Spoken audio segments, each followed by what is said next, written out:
ഡൽഹി ഹൈക്കോടതി ജഡ്ജിയായ യശ്വന്ത് വർമ്മയുടെ വസതിയിൽ പണക്കൂമ്പാരം കണ്ടെത്തിയത് ഗുരുതരമായ സംഭവമെന്ന് അന്വേഷണ റിപ്പോർട്ട്.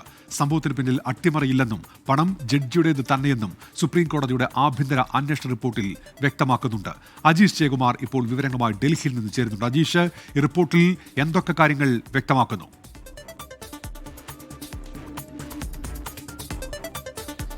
ഉന്മേഷ്, സുപ്രീം കോടതി ചീഫ് ജസ്റ്റിസിന്റെ നിർദ്ദേശപ്രകാരമാണ് ഒരു ആഭ്യന്തര അന്വേഷണ സമിതിയെ നിയോഗിച്ചത്. പഞ്ചാബ്, ഹരിയാന, കർണാടക, ഹിമാചൽ ഹൈക്കോടതി ചീഫ് ജസ്റ്റിസുമാരായിരുന്നു ഈ സമിതിയിൽ ഉണ്ടായിരുന്നത്. ഇവർ 10 ദിവസം നീണ്ടുനിന്ന അന്വേഷണത്തിനൊടുവിലാണ് ഒരു റിപ്പോർട്ട് തയ്യാറാക്കിയത്. ഇതിൽ പ്രധാനമായി 55 പേരുടെ മൊഴി രേഖപ്പെടുത്തിയിട്ടുണ്ട്. ഈ സാക്ഷിമൊഴികളുടെയും തെളിവുകളുടെയും ഒക്കെ അടിസ്ഥാനത്തിലാണ് ഒരു റിപ്പോർട്ട് തയ്യാറാക്കിയത്. ഈ റിപ്പോർട്ടിന്റെ ഉള്ളടക്കമാണ് ഇപ്പോൾ പുറത്തു വന്നിരിക്കുന്നത്.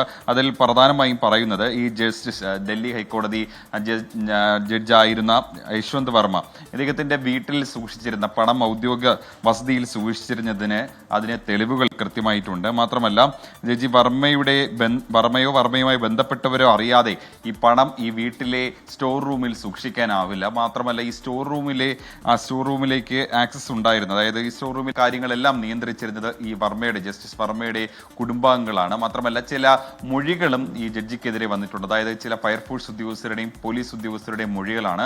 കാരണം ഇവർ ഈ തീപിടുത്തം ഉണ്ടായ വാർത്തയറിഞ്ഞ് ഇവിടെ എത്തിയപ്പോഴേക്കും ഈ സ്റ്റോർ റൂമിനകത്ത് കയറിയ ചില ഫയർഫോഴ്സ് ഉദ്യോഗസ്ഥർ അവിടെ കത്തിക്കരിഞ്ഞ നിലയിൽ 500-ന്റെയും മറ്റും നോട്ടുകെട്ടുകൾ കിടക്കുന്നത് കണ്ടിരുന്നു. പിന്നീട് ഈ ജഡ്ജിന്റെ തന്നെ പ്രൈവറ്റ് സെക്രട്ടറി എത്തി ഇവരോട് ആവശ്യപ്പെടുകയായിരുന്നു, നിങ്ങൾ ഈ പണം കണ്ട കാര്യം പുറത്ത് പറയരുതെന്ന്. അതുകൊണ്ടാണ് ആദ്യത്തെ ദിവസം ചില ആശയക്കുഴപ്പങ്ങളൊക്കെ ഉണ്ടായത്. ഇതെല്ലാം മൊഴികളായി തന്നെ ഈ സമിതിക്ക് മുന്നിൽ എത്തിയിരുന്നു.